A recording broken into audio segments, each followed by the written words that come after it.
You're probably wondering how I ended up here.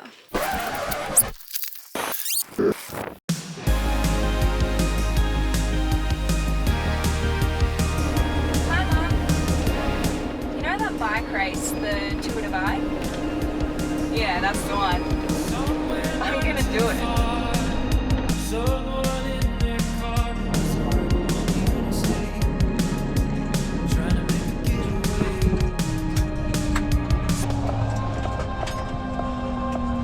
It started in Banff, Canada, home of the Rocky Mountains, grizzly bears, and a solid chunk of the Australian population. The Tour Divide is a self-supported style bike race, which attracts some of the most hardcore people to neglect sleep and smash the pedals for 2,650 miles along the Continental Divide. And I plan on joining. For an adventure of this size, I'd need a few things.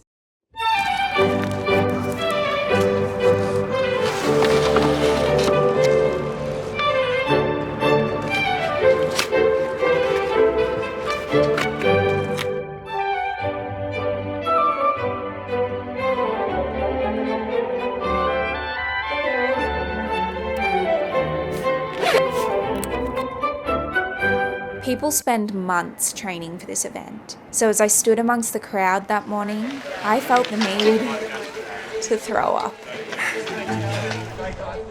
The Tour Divide will dish out so much challenge, from hypothermia to bears to flats to, oh my god darn, blah blah blah. Make sure you say the words, I got this. It reverses the negativity in your brain and you will make it through everything. Have a good one. But alas, there was no time. The Tour Divide had begun.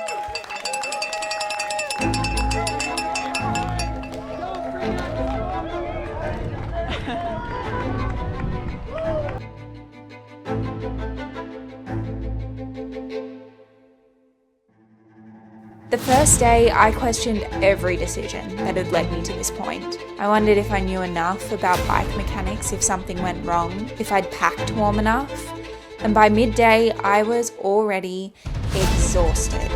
Only 4,250 kilometres to go.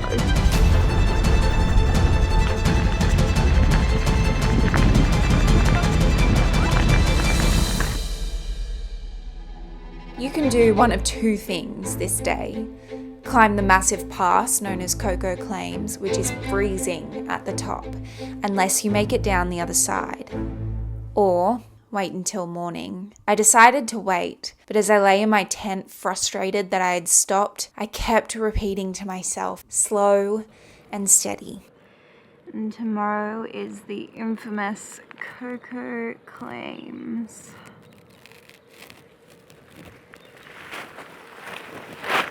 Good night.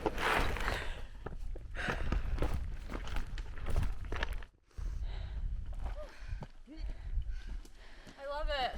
It feels so good. It's the best way to wake up in the morning. Hey, bears!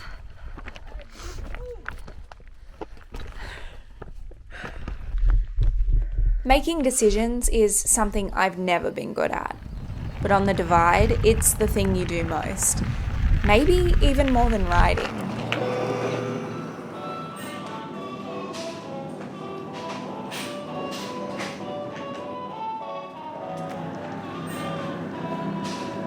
Other decisions, though, are completely out of your hands, like losing your rain jacket on the first day, or Potentially riding into a snowstorm. definitely riding into a snowstorm. Actually, multiple snowstorms for multiple days.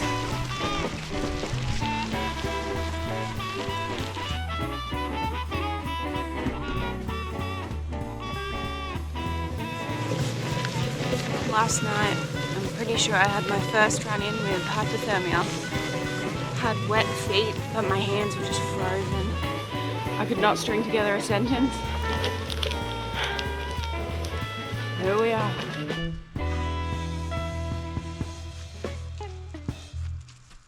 I, like most riders, carried a tent for the race.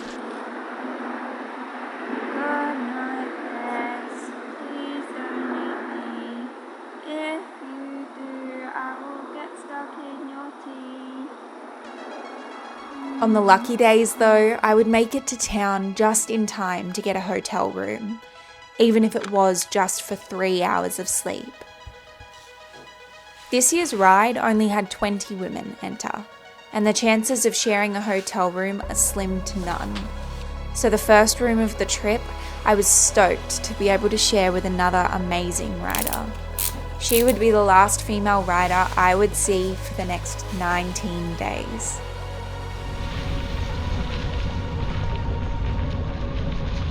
After 2 of my biggest ever days on the bike, I hit the US-Canada border. And at that point, everything becomes a blur.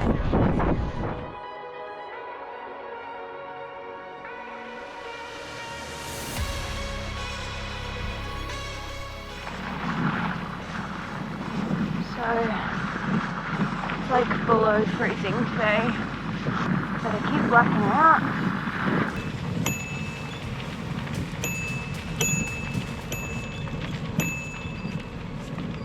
You're probably wondering what I'm doing right now. I just saw a bear cub run up the embankment, which means, more than likely, there is a mama bear watching me right now. I'm just gonna make some noise. I don't know I'm waking up. I was beginning to find a sense of routine. Every morning is pretty much the same. Wake up at stupid o'clock, regret all your life decisions as you pack them up into bags and strap them to your bike. Breakfast on the go, teeth brushing on the go. I think you get the point. But occasionally, you'll get a morning like this. Now, usually when you get to town, the name of the game is to just get as much done in as little time as possible.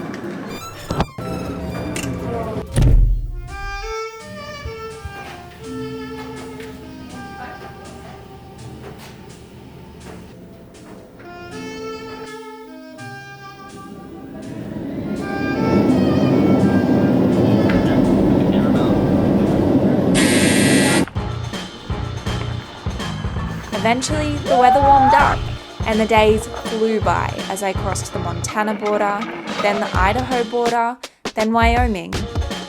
Sleep deteriorated from 5 hours a night down to 3, but I would take whatever I could get.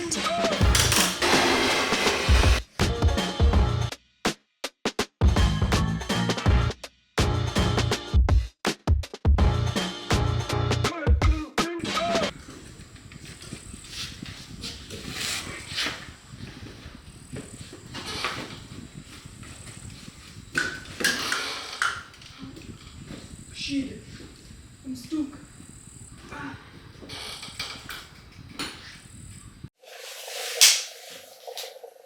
This is what we've resorted to.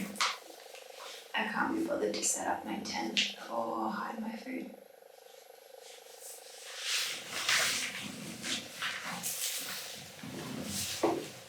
There are plenty of things to be afraid of on this ride. Bears, mountain lions, dehydration, hypothermia. What I wasn't expecting. So I just got a message from one of the other girls out here. And apparently she was trying to check into the hotel in Butte. And there was this guy asking her heaps of questions. And he was trying to get into her room, trying to jimmy the lock. He knows about the race tracker. He knows that he can see where the women are in the race. So she's sending me a message because I'm the next closest pink dot.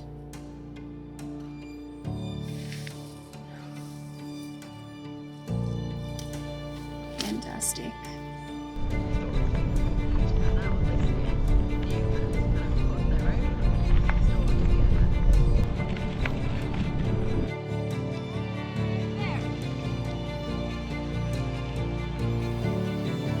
became cautious.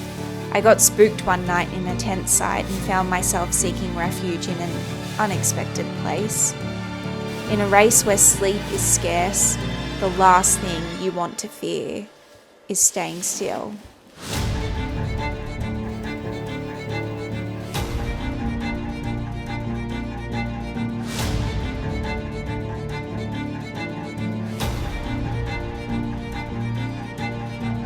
The next week or so, I simply put my head down and pedaled.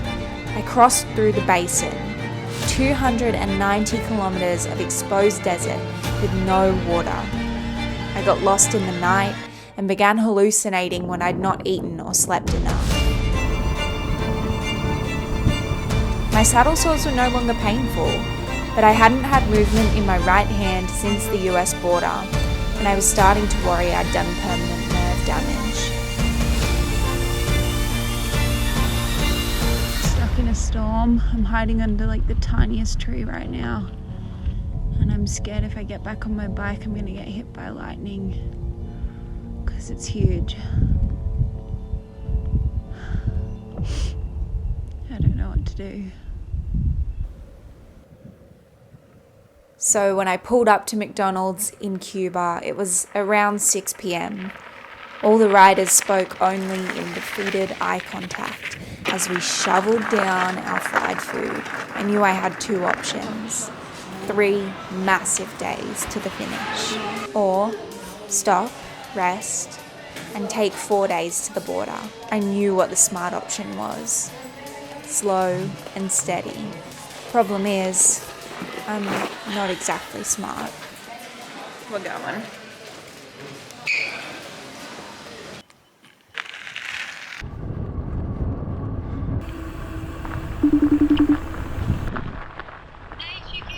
Hey, how you doing? It's going, we're getting there. I rode hard for 2 days through the desert, which brings us to...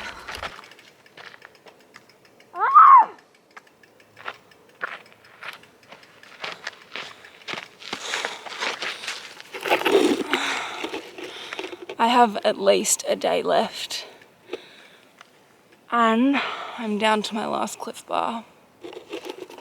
I was out of food for a whole day and resorted to 3-minute micro naps as my main source of energy, which was surprisingly effective. The sun went down on the last night with no other rider within 200 kilometers of me, and I knew if I wanted to stay awake, there was only one thing to do.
That's the gate there.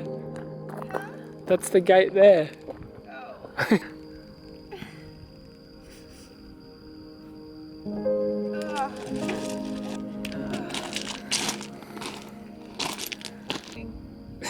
How do you feel? You don't have to ride another meter. Relieved.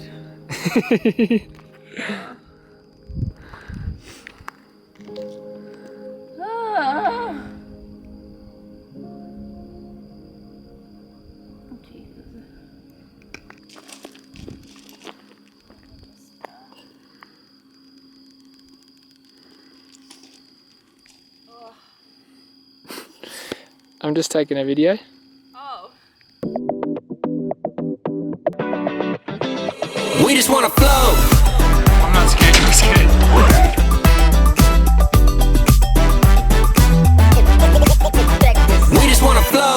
Downstream all summer long, pull up, put the top down clean, but I'm running on fumes. I've been up for 2 nights, but I feel new. New sights, new heights, and a new view.